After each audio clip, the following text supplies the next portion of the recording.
On n'est pas... Je me trompe, j'assume les conséquences. Je me trompe, j'assume les conséquences. Les échecs font partie de la vie. Les échecs font partie de l'expérience de vie. Les échecs font partie de l'apprentissage de la vie. Je ne plie pas l'échine. Et je me donne les moyens de ne pas plier l'échine devant quiconque. Parce que vous pliez l'échine devant un homme, c'est que vous n'êtes pas croyant. Je suis fortement croyant, je n'ai de crainte que d'Allah. Si vous commencez à avoir peur d'un être humain, c'est que vous n'avez plus la foi en Allah. Est-ce que vous arrivez de commettre un acte ou ce n'est pas une erreur que vous souhaitez corriger si aujourd'hui vous demandez si on vous ramenez dans le passé, vous auriez pu corriger?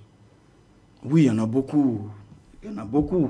Il y en a beaucoup. Il y a plein de choses. Il y a plein de choses qu'on commet sans préjuger qu'elles puissent faire du tort à certaines personnes, sans préjuger qu'elles puissent nous faire du tort à nous-mêmes. Mais j'estime que ce sont des erreurs qui sont, comme le dirait la Sénat, mineures, quoi.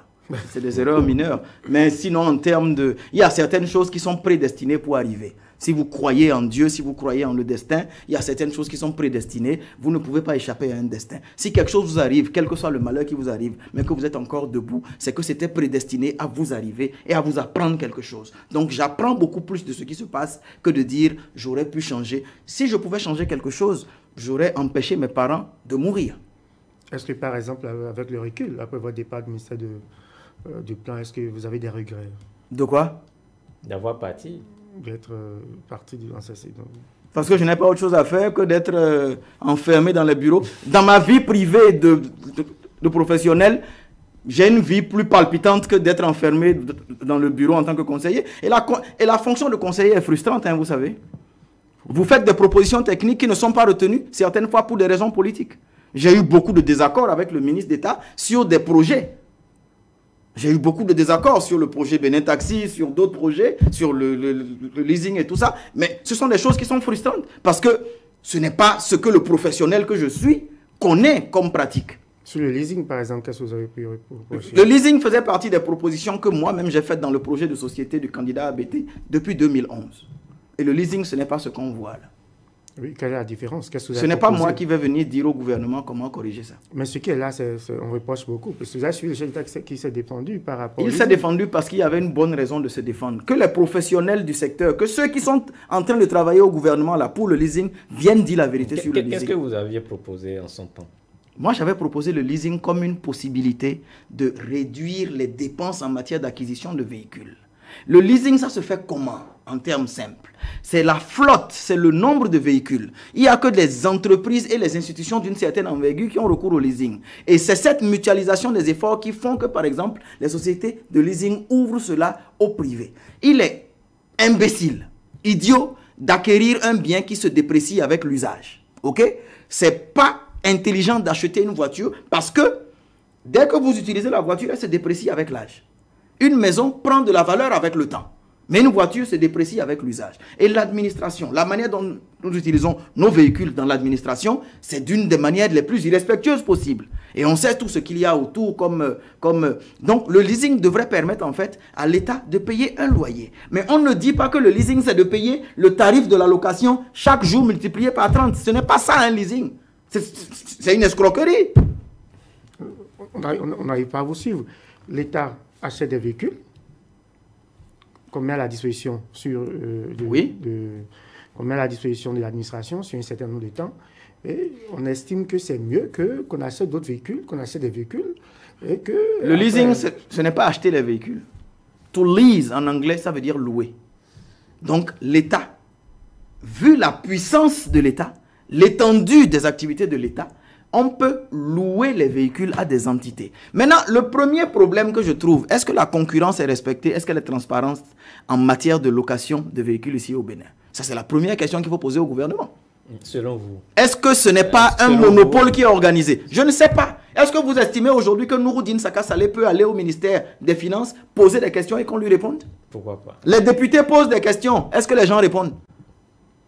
Les citoyens posent des questions. Des camarades à vous se sont mis ensemble, des enseignants, des jeunes activistes, ont posé une question à l'Assemblée nationale sur la question, je ne sais pas de quoi, c'était une dépense ahurissante. Est-ce que l'Assemblée a fait le respect de poser cette question orale au gouvernement? Non. Donc, il y a certaines choses, je dis, vous êtes journaliste, allez vous renseigner sur le niveau de concurrence par rapport au leasing. Le problème, c'est la concurrence? Je ne sais pas s'il y a une concurrence. S'il y en avait, on le saurait. Ok? Je ne sais pas s'il y a une mise en concurrence objective. Ensuite, quel est le critère de sélection? Quel est le prix qui est pratiqué? Est-ce que vous avez une idée du prix qui est pratiqué pour le leasing? Normalement, c'est un loyer. On ne vous dit pas de payer 10 000, 10 000, 10 000 par jour pendant 30 jours. Non. Si vous louez une voiture à 10 000 francs par jour, ça c'est les locations saisonnières. Pourquoi il y a location saisonnière et il y a leasing? Le leasing, c'est un loyer que vous payez comme une maison où vous louez. Et c'est en ça que l'avantage comparatif est intéressant. Donc, il y a beaucoup de choses pendant que même j'étais en interne que je contestais. Parce que ce n'était pas cela la pratique professionnelle que moi je connaissais. Donc, il n'y a mais aucune espèce de regret. D'abord, je ne gagnais rien au ministère du Plan. Je ne gagnais rien, je ne gagnais pas 5 francs. Et je n'avais pas besoin de cette fonction-là pour m'accomplir moi-même. Benin Taxi, qu'est-ce que vous avez suggéré à l'époque? Mon principal reproche à Benin Taxi, c'était que ça allait tuer l'initiative privée préexistante. Aujourd'hui, est-ce que l'histoire me donne raison, oui ou non? Africab existe encore? Non. Soft Taxi existe encore? On en voit quelques-uns.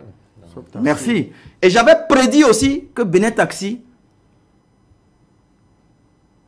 allait mourir. Mais vous avez suggéré, vous avez proposé, vous avez quand même soutenu ce projet, vous avez pensé. Non, non. Au moment où ça devait aller à l'opérationnalisation, je me suis retiré du processus. Pourquoi? Parce que ce n'est pas ce que je connais de la pratique. On ne crée pas une activité concurrente au privé en tant que gouvernement, alors qu'on sait qu'on n'a pas l'obligation de dédouaner les véhicules, alors que les privés, eux, dédouanent leurs véhicules. Qu'est-ce que vous avez souhaité par rapport à Benin Taxi là? C'est trop tard. Moi, je n'ai rien à proposer à Benin Taxi. Ils n'ont qu'à continuer leur histoire. Alors, on va conclure sur cette question-là. Quelle est votre figure politique? Cette figure que vous admirez le plus au plan national? Amoussou Bruno. Pourquoi? Depuis toujours, c'est un monsieur d'une intelligence rare. Mon père m'a toujours présenté Amoussou Bruno comme un monsieur d'une intelligence rare. Je l'ai découvert. C'est quelqu'un avec lequel j'éprouve du plaisir jusqu'à aujourd'hui à échanger. Nous avons des discussions assez souvent. Bien que nous soyons adversaires politiques aujourd'hui, je le considère d'abord comme un père. C'est l'une des figures politiques qui m'a le plus marqué au Bénin. Deuxièmement, il y a Sakakina Jérôme pour sa combativité. C'est mon cousin. Sa combativité politique. Ça, ce sont mes modèles politiques. Ok, au Bénin. Je n'ai pas de modèle politique à l'étranger, je ne connais que les Béninois. Le modèle politique Bruno Amoussou est président d'un parti que vous connaissez très bien. Oui, oui, absolument, oui. Est-ce que vous lui soufflez parfois que... Absolument pas, ce n'est pas mon rôle. Ce n'est pas mon rôle. Il a souhaité que vous rejoigniez. Non, non, non, non, non. Ils me connaissent, ils connaissent mon éducation, ils connaissent mon orientation, ils savent que je suis loyal à mes convictions. Le danger de toujours changer d'opinion politique, c'est souvent quand vous n'avez pas votre opinion politique. Quand vous êtes quelqu'un qui travaille pour un autre homme politique, vous n'avez pas votre opinion politique. C'est ce qui fait que la transhumance est souvent très forte parmi les jeunes, dans la jeune génération, parce que ce n'est pas vos opinions que vous portez. Moi, j'ai toujours porté mes opinions. Donc, ils connaissent mes opinions. Je les décline, je les déclare publiquement. Ils savent, ceux qui me connaissent ne peuvent pas me faire le manque de respect de me demander de rejoindre un parti politique, parce qu'ils savent qu'on ne choisit pas pour moi. Je choisis là où je vais aller. Personne ne m'avait dit de soutenir Biochane. Personne ne me l'a demandé.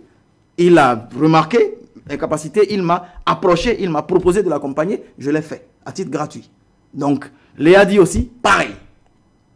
Il m'a approché, il m'a proposé, j'ai suivi. Je n'ai de compte à rendre à personne. Hein. Personne. Donc, aucun ne m'a fait l'irrespect de me dire de rejoindre son parti politique, parce qu'ils savent que si je ne suis pas quelque part, c'est parce que je n'y serai pas ni aujourd'hui, ni demain.